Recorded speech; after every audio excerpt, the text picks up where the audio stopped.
Hey guys, we will be changing out the oil pressure sensor or oil pressure switch, if you will, on this 2015 Kia Sportage. This has the 2.4 liter engine in it.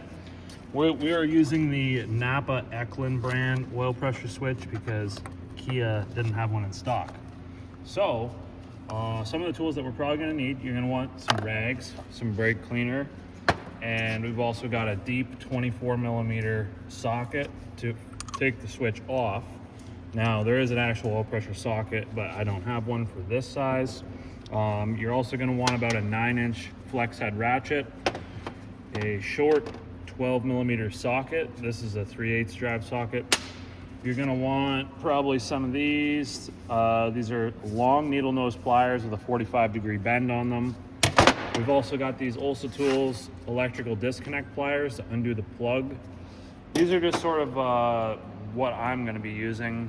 You use what you want to use, but yeah, without further ado, I'll show you where the thing is. Let's get started here. So it's going to be located up here in behind that rusty bracket.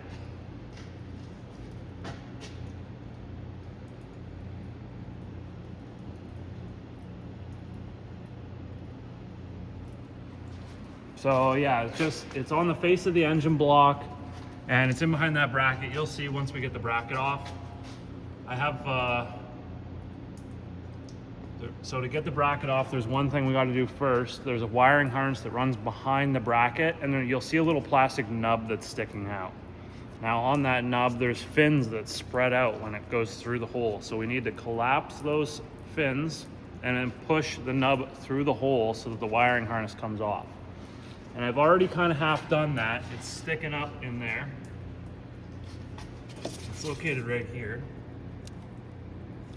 And that's where those long needle nose pliers are going to come in handy. You would just stick those in here like so, and then squeeze the two nubs, and then push this through like that. And then once that's out of the road, now we need to remove 4 12 millimeter bolts. There's 2 at the top that go into the intake, and then 2 at the bottom that go into the engine block. That's just a support bracket for the intake, but it's right in the road where we need to go. So that's where our short 12 millimeter socket on a 9-inch ratchet with the flex head. The flex head is a must.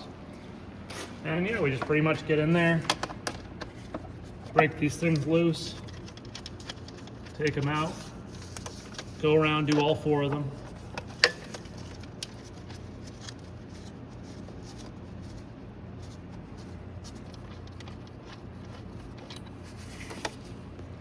And then the bottom ones are a little bit trickier to get to, but not bad.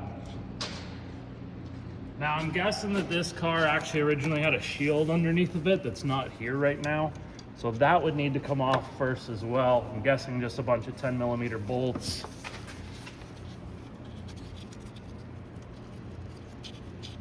There's enough room to reach in and around these oil cooler hoses. So these 2 rubber hoses right here are actually full of coolant. And it keeps the oil cool. But you're gonna have to work around them, unfortunately. If you really wanted to take them off, you could. But you're gonna end up partially draining the cooling system, even if you were to clamp those hoses off. And then you would need to bleed the cooling system and top it up. Okay, now we just take this bracket out of the road. It sits in there like this. Gives us a much better access to that oil pressure switch now.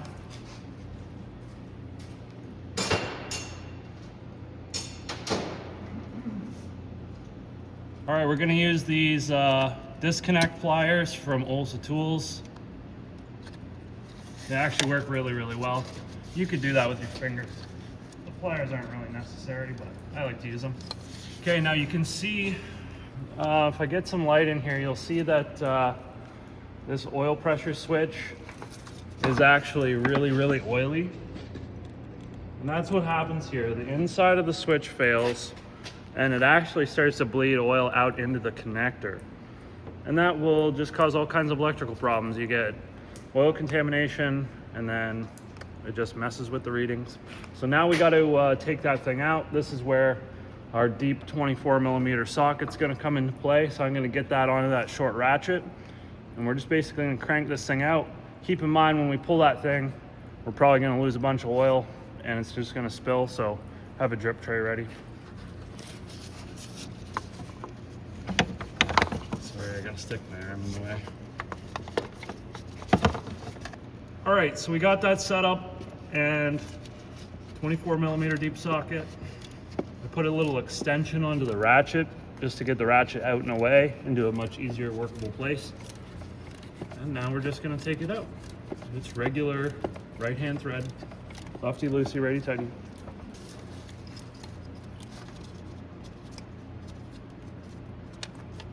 All right. Looks like no oil's coming out of there, which is fantastic. There's our switch. You can see how much oil is coated around there and inside of the actual cavity of the sensor. There's a couple test methods to actually test this thing to see if it's good, and we'll go over that at the end of the video. Let's just continue with getting this new one put on there, and then we'll go over all that stuff after. Okay, so this sensor already comes with this orange thread sealant on there, so no need to apply any additional sealant. I'm hoping that's gonna seal it up, and then I'm just feeling for the hole here. I want to get this thing started in there nice and straight. It is fine thread, so.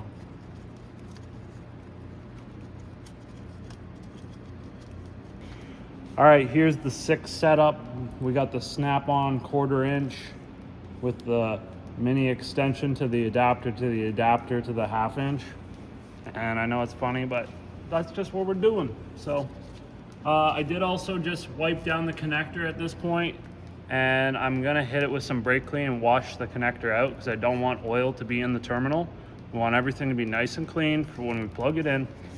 So let's get this thing torqued down, then we're just gonna sauce it up with some brake cleaner here in a minute. The torque for the sensor is 5.7 foot-pounds. So, you know, you're gonna run it down, it's gonna get pretty snug. I'm sure 99% of you ain't gonna torque this down, which is fine. I'm just doing it for the video to show everybody so that if you do want to torque it, you can torque it. It's gonna be a while.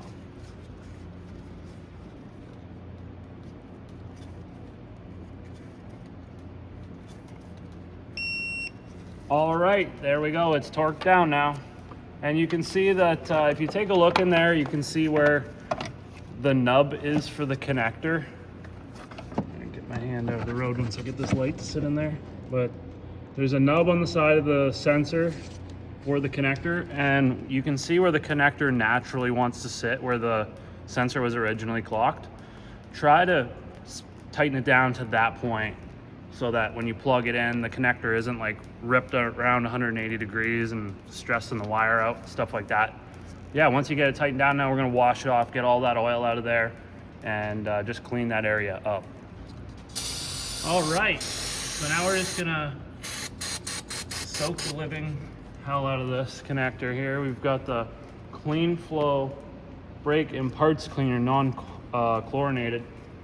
I call it the face melting brake cleaner. The new formula here.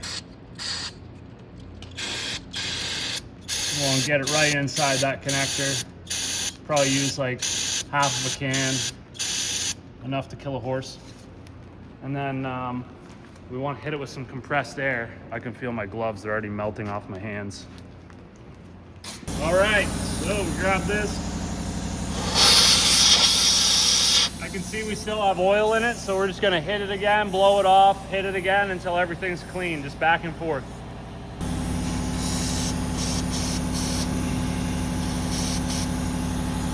Whoop.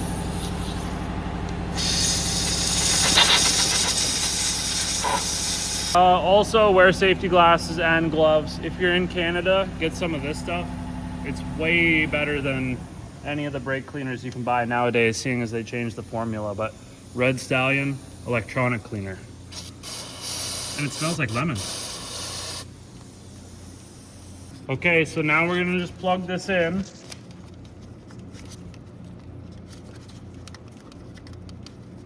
Maybe. Yep, plugged in.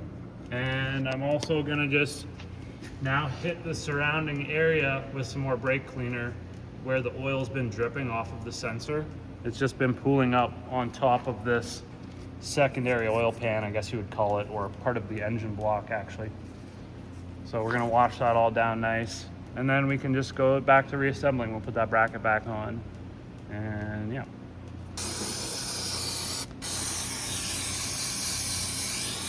Now we're gonna put this bracket back on here.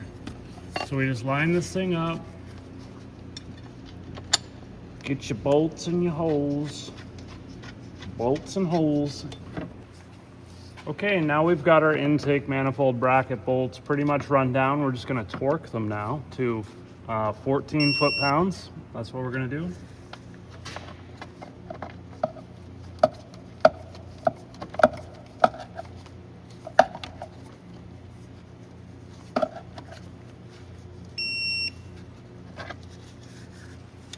All right, so the next thing you're gonna wanna do is just check your oil level and make sure that that's okay. The sensor's been leaking oil, so you wanna just make sure that you're not down on oil, and if you are, top it up. And then once that's good, we're just gonna run the engine for 5 minutes, and we'll lift it up in the air and just take a peek at the sensor and make sure that it's not leaking before we send it out to the customer. All right, we've been running for about 10 minutes now. Everything looks nice and clean. I'd say that's a success. Perfect. Okay, to test the pressure sensor, it's very simple.